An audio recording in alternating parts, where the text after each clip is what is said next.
हाँ, तो स्टूडेंट्स जैसा कि आपके सामने ये क्वेश्चन नंबर 4 है जिसमें वो कहता है कि कैलकुलेट कीजिए वी नॉट को बाय यूजिंग थेवेनिन्स थ्योरम। तो थेवेनिन्स थ्योरम में हमने यानी कि क्या करना है, जहाँ पे हमें लोड मतलब कि जिसके क्रॉस हमें आउटपुट चाहिए, वहाँ पे मुझे क्या करना होगा, कट लगा के वीओसी वोल्टेज अटैच करने होंगे। ये लूप एनालिसिस टेक्निक से भी बहुत इजीली हल हो जाता है इसका सर्किट आगे जाके, मतलब जब वीओसी अटैच करूँगा तो सबसे पहले तो मैं यहाँ पे इसको कट लगा दूँगा। ठीक है जी, ये कट लग गया, मैंने मतलब कि अपना ये रजिस्टर अलहदा कर लिया।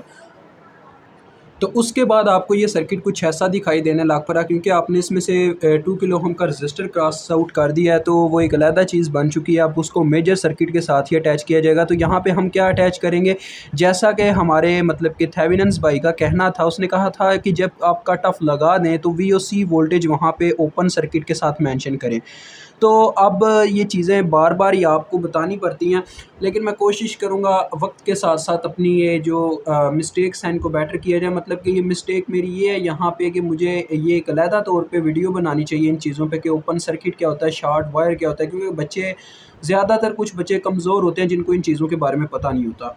अब देखें ये वीओसी आ गया ना, अब यहाँ पे हम नोडल एनालिसिस टेक्निक ही इस्तेमाल कर लेते हैं, क्योंकि जो दूसरी टेक्निक है लूप एनालिसिस, वो आपको मैं चाहता था आपको उसका नॉलेज आ जाए कि कैसे आप इस तरह के लूप्स को हल कर सकते हैं, लेकिन वो आपका एक तो क्वेश्चन भी लंबा करेगी और उससे इजी वैसे नोडल एनालिसिस ही रहेगा। हम क्या करते हैं यहाँ पे देखें, पहले नोड को आइडेंटिफाई करेंगे। Node is a point where जहाँ पे हमारे पास कह लें एक से ज़्यादा चीज़ों की आके वायर अटैच होती है। और हमेशा आपको मैंने बताया नोडल एनालिसिस टेक्निक में आपने हायर नोड कंसीडर करने हैं। बाइनरी नोड वो होता है जहाँ पे हमारे पास दो चीज़ों की वायर अटैच हो, जिसे हम इग्नोर करते हैं क्योंकि वो हमारा क्वेश्चन लंबा करता है। और एक होता है हायर नोड जहाँ पे 3 चीज़ों की वायर अटैच होती है, और एक होता है सरफेस नोड जहाँ पे इससे भी ज़्यादा चीज़ों की वायर अटैच हो रही हो। अब यहाँ पे देखिए 3 चीज़ों की वायर अटैच हो रही है, किस वोल्टेज सोर्स की, किस करंट सोर्स की, किस रजिस्टर की। तो ये एक नोड है। यहाँ पे मैं V1 के नाम से एक वोल्टेज ले लेता हूँ। उसके बाद यहाँ पे भी आपको नज़र आ रहा होगा 3 रजिस्टर्स की वायर अटैच है। ये हमारा नोड 2 है जहाँ पे हम V2 के नाम से वोल्टेज ले लेंगे। अब यहाँ पे भी 3 चीज़ों की वायर अटैच है, एक इस वोल्टेज सोर्स की, एक इस वोल्टेज सोर्स की, एक इस रजिस्टर की। चाहे ये अननोन वैल्यू है लेकिन वायर अटैच है, तो डेट्स वाई ये हमारा तीसरा नोड हो गया V3। अब एक नोड को मुझे ग्राउंड करना ज़रूरी होता है। ग्राउंड अगर मैंने ना किया तो मेरा काम नहीं हो सकेगा, क्योंकि करंट फ्लो ही नहीं करेगा हमारे सर्किट में। जैसे कि आपने देखा होगा कभी आपके घर में जब वायरिंग की जाती है तो पहले कहते होते हैं वो कि हमने क्या किया, हमने अपने मतलब कि वो जो स्विच था, स्विच को पहले शॉर्ट किया। शॉर्ट इसीलिए किया जाता है या अर्थ किया जाता है क्योंकि करंट फ्लो नहीं कर पाता उस चीज़ के बगैर।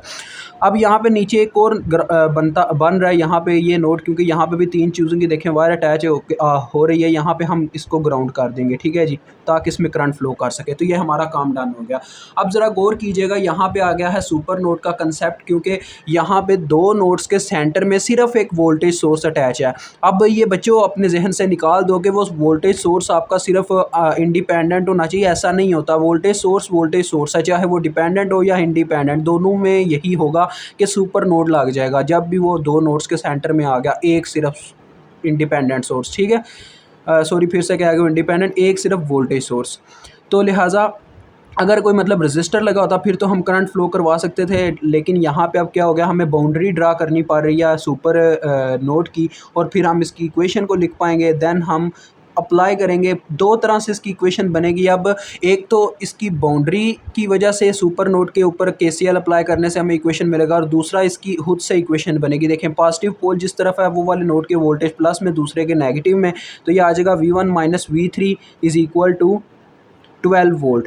अब यार देखो साफ नज़र आ रहा है, जैसा कि हमने 3 यहाँ पे वेरिएबल्स लिए हुए हैं, तो यानी कि 3/3 का मैट्रिक्स बनने वाला। तीसरा वेरिएबल भी दूसरी इक्वेशंस में इंक्लूड होगा। तो मुझे वैसे ही यहाँ पे मेंशन आउट कर देना चाहिए जो वेरिएबल यहाँ पे मिस है, लाइक V1 प्लस 0 V2, यानी कि V2 है नहीं, इसी वजह से मैंने उसका जो कांस्टेंट है यहाँ पे मेंशन कर दिया कि वो 0 है। ठीक है, minus V3 is equal to 12 volt. ये आपकी इक्वेशन नंबर 1 आ गई बाय सुपर नोड इक्वेशन। इस वायर का आपने सारा निचोड़ निकाल लिया इस इक्वेशन की मदद से। अब आपने बाकी क्या करना है जी, अप्लाई करना है KCL सुपर नोड की बाउंड्री पे। आपने लिखना है apply KCL at super node. ठीक है, तो सुपर नोड के घेरे में जितनी वायर्स आ रही हैं उनकी सब की आपने करंट्स लिखनी है। देखें मैं यहाँ से स्टार्ट करूँगा। इस नोड के ये क्योंकि सुपर नोड के घेरे में 2 नोड्स हैं, एक ये वाला और एक ये वाला। एक वायर तो आपने रिमूव कर दी ये लिख के, ठीक है। दूसरी वायर्स अब रह गई हैं, एक ये वायर और एक ये वायर। और उसके बाद एक ये वायर है, इसमें तो करंट फ्लो ही नहीं कर पाएगा because this is a open wire. तो देखिए बस हमारा काम बहुत ईजी है। पहले आपने क्या करना है, जैसे केसीएल कहता है the sum of entering current is equal to sum of leaving currents, तो मैं एंटरिंग करंट्स को हमेशा इज इक्वल टू की राइट हैंड साइड पे लिखता हूँ। अब ज़रा गौर कीजिएगा, ये जो करंट इस वायर की आ रही है वो एक एंटरिंग करंट है, एंटर कर रहा है इसके अंदर, तो लिहाजा ये हमारे यहाँ पे आ गई राइट हैंड साइड पे 4 मिली। उसके बाद इस वायर का करंट अगर मुझे मालूम करना है तो मुझे क्या करना होगा, मुझे ओहम्स लॉ लगाना होगा। तो मैं यहाँ से एक करंट को लीव करवाता हूँ V1 में से, क्योंकि मुझे इसका करंट नहीं पता। V1 माइनस, मैं जैसा कि कहता हूँ जैसे ही आप करंट को लीव करवाओ नोड के अंदर से तो आप उसी वक्त लिख दो V1 माइनस, आगे ये एंटर करेगा V2 में और बटे में आ जाएगा 1 किलो ओम। ठीक है, ये चक्कर होता है। और लिविंग करंट था, इसी वजह से मैंने इसको लेफ्ट हैंड साइड पे लिखा है। आप इनके नाम से याद रख लो, लिविंग करंट L से स्टार्ट हो रहा है तो इसको हमेशा लेफ्ट हैंड साइड पे लिखना है, क्योंकि लेफ्ट हैंड साइड भी L से स्टार्ट होता है। और उसके बाद बात आ जाती है आपके पास इस नोड की। तो देखो इस नोड की एक ही वायर थी जिसकी मुझे करंट मालूम करनी है, जो कि है ही नहीं, पता ही नहीं। वही तरीकाकार लिविंग करंट बना दो, यानी यहाँ से एक करंट को लीव करवाओ, V3 माइनस आ गया, अब ये जाके V2 में एंटर हो गया, V2 आगे आगे और बटे में जितनी रेजिस्टेंस आई रास्ते में वो है 2K। अब इसका एलसीएम आप साफ साफ देख सकते हैं, इस इक्वेशन की हमने तमाम वायर्स को यानी कवर अप कर लिया और इसका एलसीएम आ रहा है 2K। 2K से मल्टीप्लाई करूँगा, इसका बटा खत्म हो जाएगा। यहाँ पे 2K ज़रब हुआ, K से कैंसिल और ऊपर 2 ज़रब खा गया, 2V1 माइनस 2V2। यहाँ पे 2K ज़रब खाएगा तो देखो क्या होगा, 2K का 2K पूरा कैंसिल आउट हो जाएगा। आप ऐसे ही समझे यार, जो मैं मल्टीप्लिकेशन कहता हूँ उसका ये मतलब है, यानी पूरी इक्वेशन ऐसे 2K से ज़रब हो रही है। ठीक है, यानी कि एक एक नंबर 2K से आप ज़रब खा रहा है। तो यहाँ पे 2K से ज़रब करवाई तो पूरे का पूरा ही बटा काट जाएगा। ठीक है, तो ऊपर सिर्फ ये आ जाएगा। आप मैथ में एक्सपर्ट होंगे, आप ये काम कर सकते हैं जो मैं यहाँ पे स्किप करता हूँ। स्किप करने वाली बात ही नहीं होती यार, ये इसका हिस्सा ही नहीं होता। मतलब ऐसे स्पेशली अब जो टीचर है उसको लिख के दिखाया जाए सर हम ऐसे ऐसे मल्टीप्लाई कर रहे हैं, ठीक है, ये लिखने की बात ही नहीं होती इसमें। आगे 4 मिली के साथ जब 2 के ज़रब खाएगा तो ये 8 आ जाएगा, किलो मिली कैंसिल और 2 4 बार 8। हम इसकी इक्वेशन को भी उसी फॉर्म में लिखेंगे, वेरिएबल्स की तरतीब सेम टू सेम होनी चाहिए। और देखें ये आ गया आपके पास 2V1, नेक्स्ट आपके पास आ गया -3V2 and the last option is +V3 is equal to 8। ये आपकी आ गई इक्वेशन नंबर 1। अब वो मुझे 12 वोल्ट मैंने लिख के रखा हुआ है, उसको एक नंबर ही रहने तो यार, 12 वोल्ट लिखने की ज़रूरत नहीं है, क्योंकि वो एक 12 वोल्ट ही हम सारे लिख रहे हैं, तो सिर्फ 12 ही लिख दो वही बहुत है। ठीक है, वोल्ट लिखने की ज़रूरत नहीं है। तो ये इक्वेशन नंबर 2 थी, मैंने 1 लिख दिया। और आपको ये चीज़ बता रहा हूँ कि आजकल हमने ऑनलाइन ट्यूशन कहने स्टार्ट किया है। किसी बच्चे को अगर कोई क्वेश्चंस में डाउट है तो वो हमारे साथ कहने रब्ता कर सकता है, यानी कि ऑनलाइन ट्यूशन उसे दी जाएगी, एक एक उसका कंसेप्ट ठीक हो जाएगा। मैं तो आपको यही रिकमेंड करूँगा, एक ऑनलाइन ट्यूशन लाजमी लें, पर डे के लिहाज से उसकी फ़ी है तो आपके सारे कंसेप्ट क्लियर करवा देगी। तो जिन बच्चों ने ऑनलाइन ट्यूशन लिया वो अपना यहाँ पे बताइएगा आपको कैसा लगा, अपना फीडबैक लाजमी कमेंट सेक्शन में दीजिएगा। तो देखिए ज़रा गौर कीजिए, अब हमारा नोट 2 रह गया। ठीक है, क्योंकि दो इक्वेशन हमने 3/3 का मैट्रिक्स बनाना है, स्केयर मैट्रिक्स, तो लिहाजा अगर मुझे एक और इक्वेशन मिल जाए फिर ही ये 3/3 का बन सकेगा। डेट्स वाई नोट 2 रहता है, जिसके ऊपर KCL नहीं लगा, इसके ऊपर आपने KCL लगाना, अप्लाई KCL एट नोट 2 ये आपने लिख लेना है।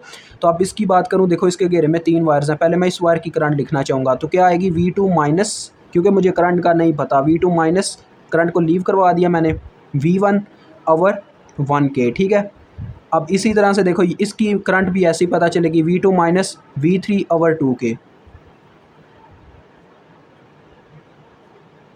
और उसके बाद ये जो लास्ट वायर है इसकी क्या आएगी करंट, इसका भी मुझे नहीं पता, तो मैं वही तरीका आजमा रहा हूँ लिविंग करंट वाला, V2 माइनस 0 ओवर 1K। ठीक है, यानी कि कन्फर्म है यार, जहाँ से करंट को लीव करवाते हो उसी वक्त उस नोड के वोल्टेज लिखो, आगे माइनस ठोको, तो आपका क्वेश्चन गलत होने की कह लो पॉसिबिलिटी ही नहीं बचती। तो अब आपको 2K से ज़रब देना होगा, इसका एलसीएम देखें 2K आ रहा है, 2K से ज़रब दी, यहाँ पे देखें 2 बच जाएगा तो ऊपर 2 मल्टीप्लाई हो जाएगा, 2V2 माइनस 2V1। यहाँ पे 2K ज़रब खाएगा, पूरे का पूरा कैंसिल और ऊपर वाले नंबर्स आ जाएंगे। अब एलसीएम होता क्या यार, एलसीएम एक ऐसा पॉसिबल नंबर होता है जिससे हम ज़रब करने के साथ क्या कर सकते हैं, पूरा बटा ख़त्म कर सकते हैं। ये तरीकाकार होता है एलसीएम का। तो यहाँ पे 2K से ज़रब दूँ, K से कैंसिल और ऊपर 2 मल्टीप्लाई खा जाएगा। देखो मैंने जब भी आपको ये करके दिखाया ना, हमेशा बटा आपका क्लियर हो चुका होता है इक्वेशन में। अब V1 वाला स्टार्टिंग में ले आओ, ये देखो V1 का कंपोनेंट है -2V1, फिर V2 वाले इकट्ठे करो, 2V2 plus V2 plus 2V2, यानी कि ये टोटल 5 होने वाला है, प्लस 5V2, और एट द लास्ट आपके पास V3 है जो कि है -V3। Is equal to zero. This is your equation number 3। अब VOC की अभी तक हमने देखे, मैंने VOC मुझे चाहिए था, आपको स्टार्टिंग में बता दूं VOC किसके बराबर होने वाला है, तो वो तो मैंने उसके ऊपर बात नहीं की डायरेक्ट, अभी हम इसी के ऊपर चले गए हुए हैं नोडल एनालिसिस टेक्निक पे। तो वो भी आपको बता देता हूँ। देखें VOC जो है ना वो इस वक्त लगा हुआ है दो नोड्स के सेंटर में। देखें ये जो वायर है VOC का, तो अगर हम इसी की इक्वेशन लिखते हैं उस कंसेप्ट के अकॉर्डिंग, यानी कि सुपर नोड के कंसेप्ट के अकॉर्डिंग, तो क्या आएगी? देखें जिस तरफ इसका पॉजिटिव पोल है वो वाले वोल्टेज प्लस में, जिस तरफ इसका नेगेटिव पोल है वो वाले वोल्टेज माइनस में। तो देखें किसके बराबर है? ये V3 के बराबर है, यानी कि VOC ही आपकी V3 ही आपकी VOC होगी। अब इसको हम मैट्रिक्स फॉर्म में लिखते हैं। तो जिन बच्चों को मैट्रिक्स फॉर्म में हल नहीं करना आता वो हमारी वीडियो और नंबर एग्जाम्पल 3.1 जाके देखें, उसके अंदर आपको ये सारा डाटा लिखने का तरीका प्लस कैलकुलेटर पे पुट करने का तरीका प्लस सॉल्व करने का तरीका सब कुछ बता दिया जाएगा, क्योंकि मैं इस वक्त टाइम नहीं वेस्ट कर सकता इस वीडियो के अंदर आपको वो भी बता के। 2 -3 1, यहाँ पे आ गया -2 5 -1। देन हम इनके वेरिएबल्स लिखेंगे V1 V2 V3, फिर इज़ इक्वल टू वाले नंबर्स लिखेंगे इक्वेशंस के, जो कि फर्स्ट इक्वेशन का 12 है, दूसरी का हमारे पास 8 है, और देन तीसरी में ये 0 है। इसको मैं भी सॉल्व करके आपको इनकी वैल्यूज़ बता देता हूँ। तो ये आपके सामने देखें कैलकुलेटर इस तरह से आपको सारी वैल्यूज़ दे देता है उसी वक्त। तो आपके सामने यहाँ पे ये तरतीब वाइज है, यानी कि पहली V1 किया, दूसरी V2 किया, तीसरी V3 किया। हमें V3 का ही वैल्यू चाहिए, तो दूसरी तरफ देखने की ज़रूरत नहीं है, डायरेक्ट V3 का वैल्यू देखो जो कि है -1.3 वोल्ट। तो VOC आपके पास कितना आ गया? -1.3 वोल्ट। आपने वैसे लिखनी लाजमी है ये एक दफ़ा, V1 is equal to this, V2 is equal to this, V3 is equal to this, ठीक है, इस स्टेप के बाद, क्योंकि ये आपका क्वेश्चन का एक हिस्सा है। लेकिन मैं इसलिए स्किप कर रहा हूँ, मुझे वीडियो बना के आपको बस समझाना, मेरा मुद्दा सिर्फ समझाना, ना कि किसी उस्ताद को ये चीज़ चेक करवानी है, डेट्स व्हाई मैं इसको स्किप कर रहा हूँ। अब आप क्या करेंगे? देखें VOC फाइंड आउट हो चुका है। थेवेनिन्स ने इसके बाद कहा था आपने इक्विवेलेंस रेजिस्टेंस निकाल लेनी है। वो कैसे निकालते हैं? जैसा कि मैंने आपको बताया हुआ है, जो आपने सोर्स बनाया होता है, सर्किट बनाया होता है, उसमें आपने तमाम सोर्सेज को शट डाउन कर देना होता है, पावर ऑफ कर देना होता है, और ये भी बताया कि वो किस तरह से रिएक्ट करते हैं पावर ऑफ होने के बाद। और जहाँ पे आपने VOC मेंशन की थी ना, वहीं पे आपने ओपन सर्किट की मदद से ही RThevenin कैलकुलेट कर लेनी है। अब ज़रा गौर करें, ये जो वोल्टेज सोर्स है ना, जब ये शट डाउन होगा ये एज अ शॉर्ट वायर के तौर पे वर्क करेगा। जो करंट सोर्स है जब ये शट डाउन होगा ये एज अ ओपन सर्किट के तौर पे वर्क करेगा। और जब यहाँ पे ओपन सर्किट की वायर आ जाती है ना, तो उस वायर के होने का कोई मतलब नहीं होता। लाइक दिस, मतलब इसने ऐसे दिखाई देना है, और इसके होने या ना होने से कोई फ़र्क नहीं पड़ता। डैट्स वाई यहाँ तक कि ये जो वायर होगी ना, ये मैं R इक्विवेलेंस के सर्किट में भी ड्रा नहीं करूँगा। देखें यहाँ पे आपके सामने बना रहा हूँ, नहीं तो मेरा दिल था ये भी वीडियो ज़रा पास करके बना लूँ। ये देखें, ये आ गया आपका 1 किलो ओम का। मैंने उस वायर को स्किप कर दिया क्योंकि उसको ड्रा करने का फ़ायदा ही कोई नहीं, उसकी रेजिस्टेंस है ही उस वायर में 0, ओपन सर्किट है वो। तो आगे ये जो वोल्टेज सोर्स था ये ऐसे एक शॉर्ट वायर बन चुका है, ठीक है। और नीचे देखें ये जो सेंटर में 2 किलो ओम रेजिस्टेंस आपने लगाई हुई थी वो इस तरह से अपनी जगह पे कायम है। और देन एक और आपका ये जो 1 किलो ओम का ऐसे नीचे लगा हुआ है, और देन दिस वन आपकी यहाँ पे जो VOC मेंशन थे उनकी जगह आपका RThevenin आ जाएगा। ये तरीका है थेवेनिन्स थ्योरम में RThevenin फाइंड आउट करने का। आगे जो इसका B पार्ट आप करने वाले हैं ना नॉर्टन मेरे साथ, उसमें आपकी RThevenin बच्चों ऐसे ही कैलकुलेट होगी। बाद में ना पूछिएगा सर आपने कैसे की थी, तो उसमें भी ऐसे ही सेम टू सेम यही मेथड होगा सॉल्व करने का। वहाँ पे बस ये होता है कि हमने VOC की जगह ISC यानी कि शॉर्ट वायर लगाई होती है, तो उसकी जगह बस आपने यही करना, शॉर्ट वायर को उतार के ऐसे ही ओपन पोल बना के RThevenin मेंशन करके इन्हीं तरीकों से फाइंड आउट करना है, जैसे अभी मैं ये फाइंड आउट करके आपको दिखाता हूँ। अब आपको पहले ये बात समझा दूं कि जब दो रजिस्टर के दरमियान अपर और लोअर टर्मिनल दोनों कॉमन हो तो वो पैरेलल में होता है, जब सिर्फ एक टर्मिनल कॉमन हो तो वो सीरीज़ में होते हैं, ठीक है। अब ज़रा गौर करें, ये जो दो रजिस्टर्स हैं इन दोनों के दरमियान एक टर्मिनल वायर का यहाँ पे कॉमन हो रहा है, और दूसरा देखो 1 किलो ओम का ऐसे घूम के आ रहा है ऊपर वायर से, और ये 2 किलो ओम के साथ यहाँ पे कॉमन हो रहा है, यानी ये दोनों आपस में पैरेलल में है। अगर आप इसको थोड़ा ऐसे ऊपर ले जाए ना, रजिस्टर को यहाँ से थोड़ा स्किप करके यहाँ पे अटैच करें, तो आपको वैसे भी आपस में आमने सामने नजर आएगा, लेकिन कंसेप्ट ये ज़्यादा बेटर रहता है कि अपर और लोअर टर्मिनल कॉमन है, इसका मतलब वो पैरेलल में जा रहे थे। अब इन दोनों को मैं क्या करता हूँ, यहाँ सर्किट से उतार के इनका पैरेलल निकालता हूँ, जैसे मेरा पुराना तरीका आपको बताने का। मैंने इन दोनों को उतार दिया सर्किट से, ठीक है। मैंने बोला यार जहाँ पे दो रजिस्टर लगे इनकी जगह मैं एक रजिस्टर चेक करूँ निकलता है कि नहीं। अब R1 के नाम से मैं इनका पैरेलल निकालना चाहता हूँ। यार इसको मैं रफ फॉर्मूले में करूँगा, यानी कि एक साइड पे करूँगा, बिकॉज उसकी रीज़न है मुझे जगह बनानी है अपने मेजर सर्किट के लिए नीचे। तो देखो पैरेलल कैसे निकालते हैं, जो वैल्यूज़ हैं उनका ऊपर मल्टीप्लिकेशन, नीचे उनका सम करवा देते होते हैं। तो ये मेरे पास साफ साफ नज़र आ रहा है 2/3 किलो ओहम आ रहा है। तो 2/3 होता है 0.67, यानी ये आपके पास आ जाएगा 0.67 किलो ओहम। ठीक है जी, कैलकुलेट आप कर सकते हैं। अब इसकी जो next last and final form बनेगी वो कुछ इस तरह से होगी। देखें ये जो आपने दो रजिस्टर उतार के एक रजिस्टर लगाना था वो आपने यहाँ पे लगा देना है, यानी कि जो आपने निकाला है 0.67 किलो ओहम। इसको मैं पहले वेरीफाई कर लूँ क्या यही आता है, क्योंकि मैथ में ना अक्सर कैलकुलेशन में इशू हो जाता होता है। नहीं, यही आता है, ठीक है। अब देखें ये मैंने रजिस्टर की एक रजिस्टर लगा दिया उन दोनों की जगह, और एक 1 किलो हम जो ऑलरेडी था वो अपनी जगह पे एज इट एज़ कायम दायम है। अब यहाँ पे ज़रा गौर करें, यहाँ पे ना इन दोनों के दरमियान कितनी वायर्स कितने टर्मिनल्स कॉमन है, सिर्फ एक टर्मिनल कॉमन हो रहा है। देखो यहाँ पे ये दूसरा टर्मिनल दोनों का ओपन है, यानी कि आपस में अटैच नहीं है, ओपन पड़ा हुआ है। तो आर थेवेनिन इन दोनों का सम होगी, क्योंकि ये दोनों सीरीज़ में आ चुके हैं। तो ये आ जाएगा 1 + 0.67, तो ये हो गया 1.67 किलो ओम। सीरीज़ में हमेशा रेजिस्टर्स को सम अप कर देते हैं। अब ये आपके पास आर थेवेनिन भी आ गया, वीओसी भी आपके पास मौजूद है। आप इसका बनाएंगे मेजर सर्किट में, आपके सामने बना रहा हूँ, देखें ये यहाँ पे आपने वीओसी का वोल्टेज सोर्स, जैसा कि अपना थेवेनिन्स भाई थे उन्होंने कहा था कि वीओसी के साथ क्या करना है, वीओसी की वैल्यू मेंशन आउट करें पहले -1.3 वोल्ट। उसने कहा था इसके साथ जो रजिस्टर आपने आर थेवेनिन्स निकाला उसको सीरीज़ में लगा दें। ये मैंने सीरीज़ में लगा दिया, ठीक है, जिसकी वैल्यू है 1.67 किलो ओम।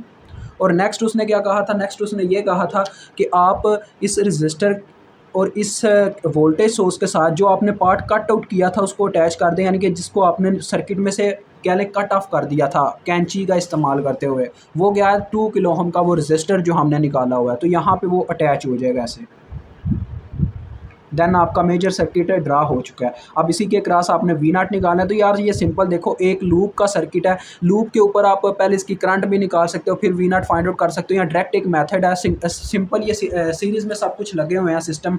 तो हम क्या कर सकते हैं, हम यहाँ पे वोल्टेज डिवीजन रूल लगा सकते हैं। वोल्टेज डिवीजन रूल की अलग वीडियो भी पड़ी हुई है, आप देखना चाहें देख सकते हैं। वोल्टेज डिवीजन रूल ये कहता है कि अगर आपका एक ही सिंगल लूप है और सब कुछ सीरीज़ में लगा हुआ है, ठीक है, ये पहले उसकी कंडीशन होती है।